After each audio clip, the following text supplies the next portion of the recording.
का स्वागत है एक बार फिर से। मैं नीरव डांगर। आज मैं आया हूँ जूनागढ़ जिला का माणावदर तहसील का एक गांव है जो उसका नाम है भालेचड़ा और माणावदर से ये 4 किलोमीटर पड़ता है।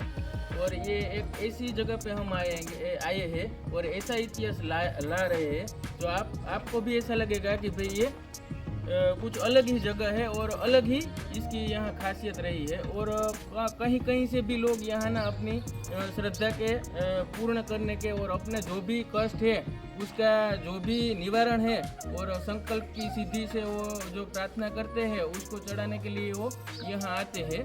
और जो भी दुख उसका है वो दुख कटने के बाद यहाँ वो श्रद्धा से अपना श्रीफल ये जो भी निवेद किए हैं बापा के उसका पूरा करने के लिए वो यहाँ आते हैं। तो हम भालेचड़ा गांव में आ गए हैं और यहाँ जो जगह है वो रूड़ा बापा के नाम से फेमस है और ये रूड़ा बापा की समाधि भी यहाँ है और उसका जो इतिहास है वो भी हम जानेंगे।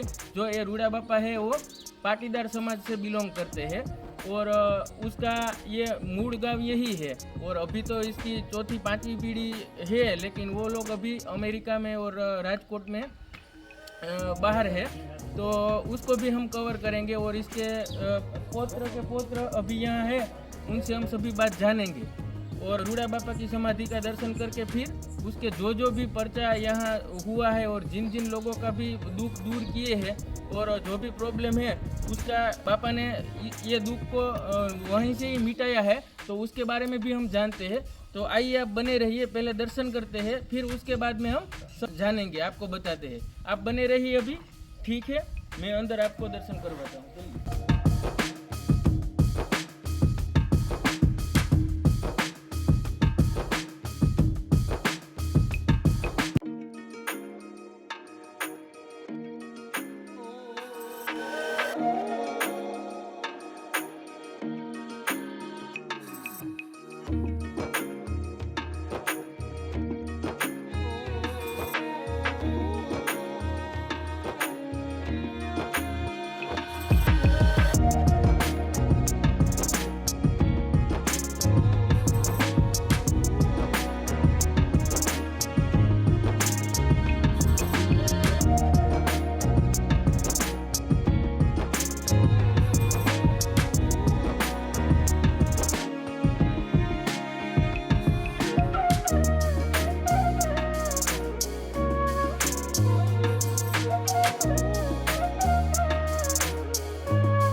यहाँ भगवान श्री रामदेव जी की भी मूर्ति लगी हुई है। और ये जो है रूड़ा बापा है, जो उसी की सीधी से ये सब होता है, इसका इतिहास भी हम बताते हैं। और ये रूड़ा बापा की सेवा उसके पुत्र थे लक्ष्मीदास बाबा, उसने भी की, वो भी ऐसे ही संत थे। तो दोनों की मूर्ति यहाँ लगी हुई है फोटो के रूप में। तो बीच में रामदेव पीर की मूर्ति है और बगल में रूड़ा बापा की भी है और लक्ष्मीदास बाबा की भी है। तो उसके बारे में अभी हम आपको बताएंगे। अभी फिलहाल दर्शन करते हैं।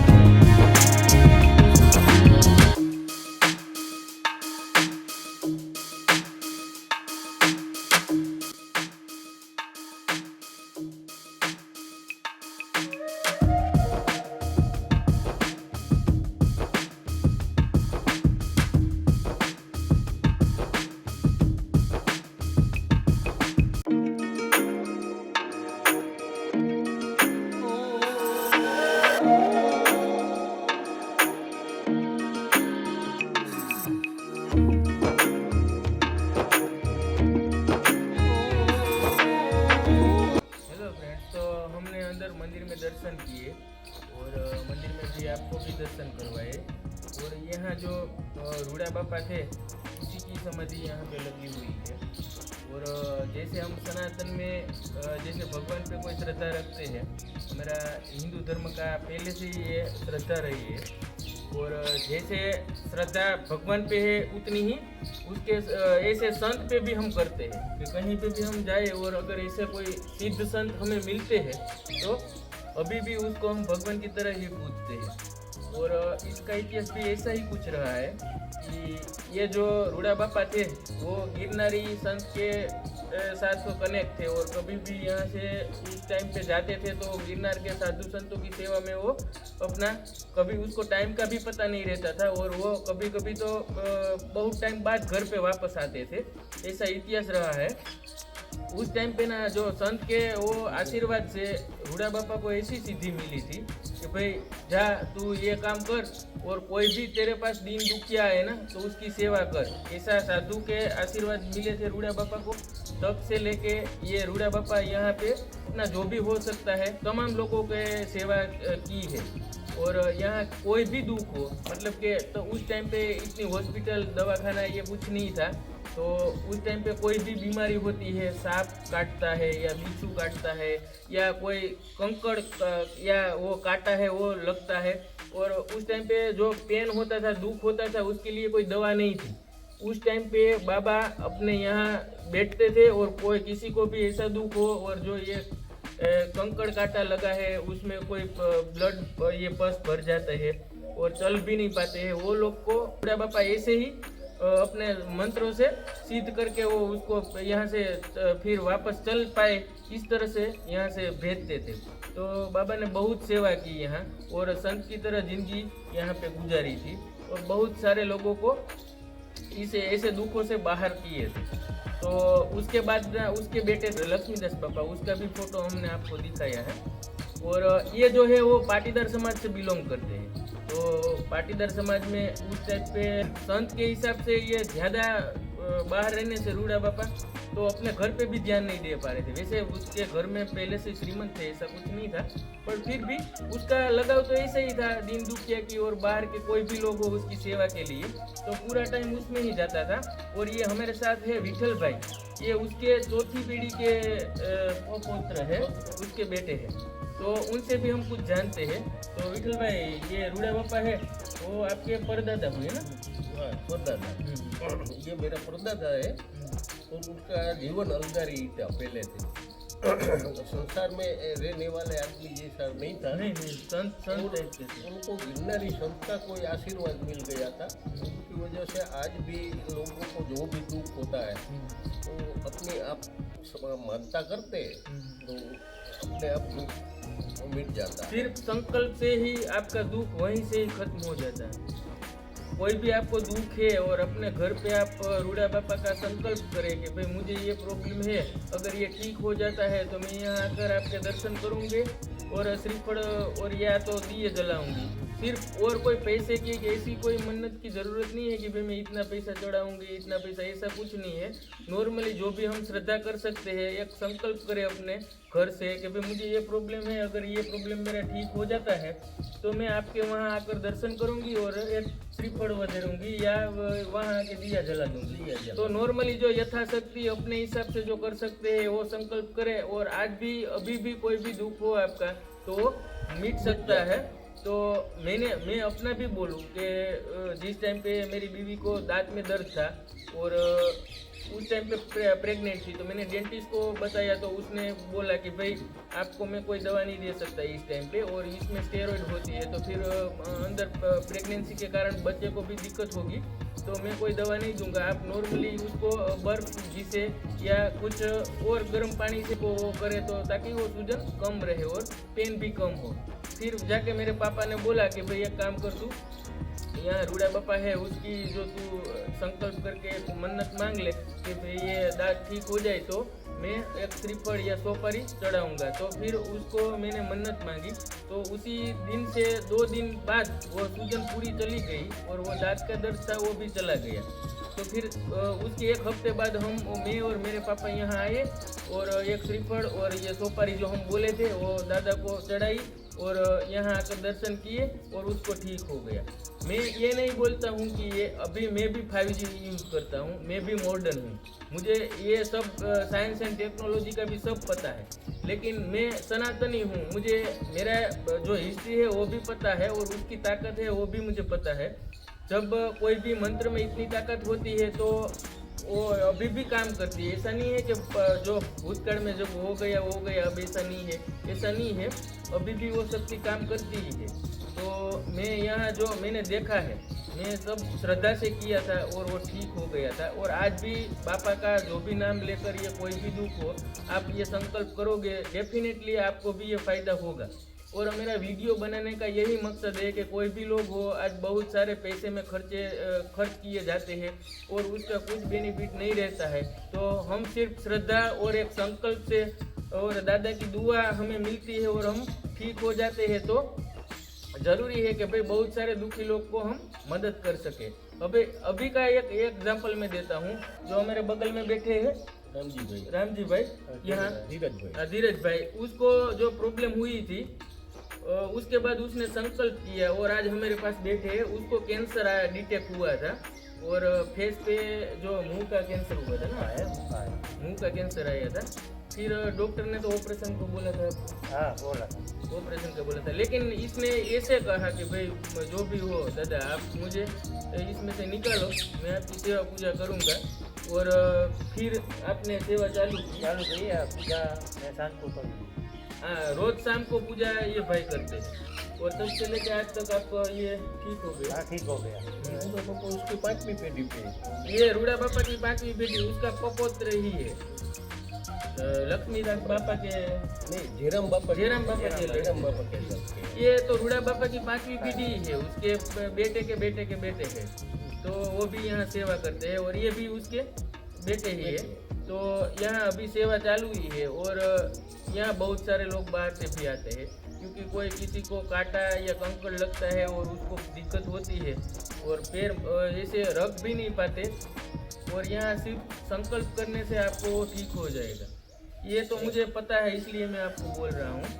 तो और दूसरी बात ये है कि यहाँ आप पैदल भी मन्नत करके आते हैं कि भाई अगर हमें कुछ ठीक हो जाए, पैर में कोई प्रॉब्लम हो या पैर में वो कपासी को हिंदी में क्या बोलते हैं मुझे पता नहीं है, लेकिन कपासी जो पैर में होती है, आप चल नहीं पाते हो, बहुत गड़ती है वो, और उसको ऑपरेशन करवाओगे तो दूसरी 2-3 बगल में से निकलेगी, क्योंकि वो उसका ऑपरेशन होता है, निकल जाती है पर फिर वापस होती है। तो वो यहाँ मन्नत करने से और सुपारी चढ़ाने और श्रीफल लगाने से भी ठीक हो जाती है। और आप पैदल चल के, वो लोग आते हैं जिनको कपासी होती है और वो ठीक हो जाती है ना, वो लोग ये मन्नत करते हैं कि भाई मैं आपके वहाँ पैदल आऊँगा, बाइक से या कार से नहीं आऊँगा, क्योंकि पैदल आने में ही चलने में दिक्कत होती है उसको। तो ये मन्नत करते हैं और उसको ठीक हो जाता है। अगर आपको भी कोई ऐसा दुख है तो आप अवश्य रूड़ा बापा की एक बार श्रद्धा से ये संकल्प करें, आपको भी ठीक हो जाएगा।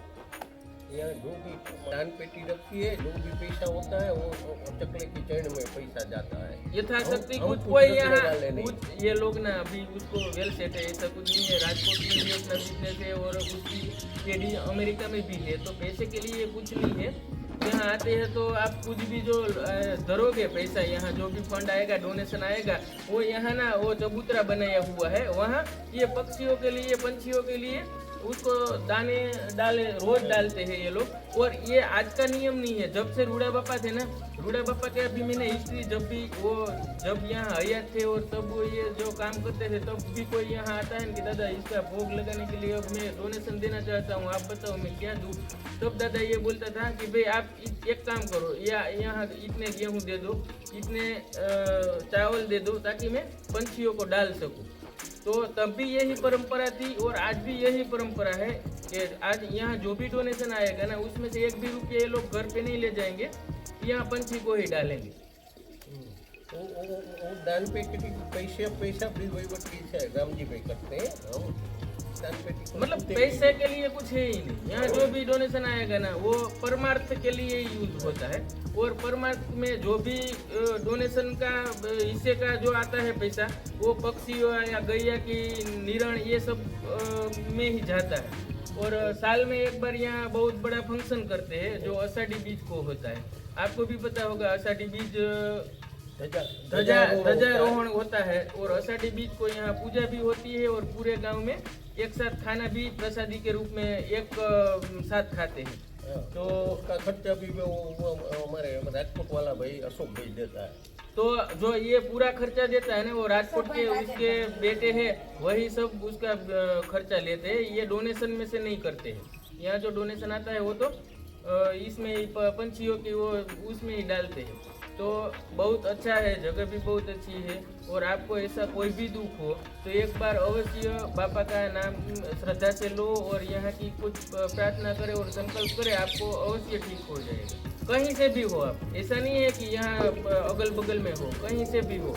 और कोई भी सांप काटे, जहरी जीव कोई ऐसा काटे हो और आपको सूजन हो गई हो या खुजली हो रही हो या स्किन डिजीज हो कोई भी इस टाइप का, मतलब कोई भी ऐसा प्रॉब्लम हो जो आपको वो दवा से भी ठीक नहीं हो रहा है, वो यहाँ ठीक हो जाता है। तीर्थ के बाहर के भी हो, ये संकल्प करें और फिर यहाँ ना आ पाए तो आप वहाँ पे भी करें, आपको ये अवश्य फायदा होगा।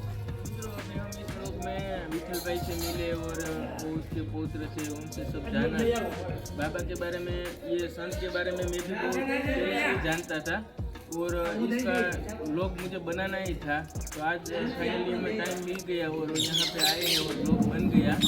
आप किसी को भी ऐसा कुछ प्रॉब्लम हो तो एक बार अवश्य करके देख लें, फिर आप भरोसा करें। और अगर किसी का भी थोड़ा सा भी फायदा इस माध्यम से हो जाए तो मैं और मेरा लक्ष्य सिद्ध हो जाएगा। हमारी यही इच्छा है कि हमारे व्यूअर्स या जो भी कोई भी लोग हैं उनका जीवन सुखद रहे और उसको हमारी तरफ से कुछ ना कुछ ऐसा वैल्यू मिले कि उसके जीवन में कुछ खुशियाँ आए।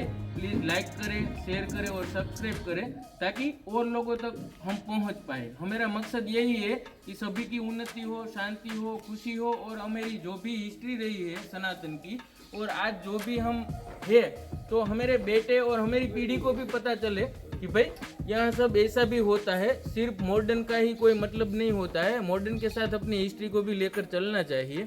तो मुझे अगर आप ऐसे सहयोग करोगे और ये वीडियो सब तक पहुँचाओगे तो मुझे भी अच्छा लगेगा और मेरा लक्ष्य सिद्ध हो जाएगा। तो आप ऐसे ही हमें सहयोग और सपोर्ट करते रहिए। ओके, धन्यवाद, शुक्रिया, आभार। जय रूड़ा बापा, जय लक्ष्मीदास बापा, जय सनातन।